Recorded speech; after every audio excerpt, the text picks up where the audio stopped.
ntazoja mu ijuru. Iyo wakenye uwa mbere w'umubabaro n'umukene, uwa mbere abesha ngo ngideni nzokwishura ejo n'umukene, kandi aho ntafise icyo azokwishura. Umuntu afise agahinda kenshi, umuntu usanga afata ideni, uzorabe uwafashe ideni ahantu ukabura aho wishura, urasubira kuhaca mu gatondo na hirya y'ejo, nuca uhindura amantuze.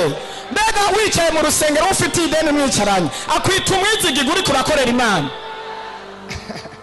None wumva wozoja mu ijuru gute? Ari ibintu byinshi. Imana ikurinda ubukene bwa hano mu isi kugira ngo uzoje no mu ijuru.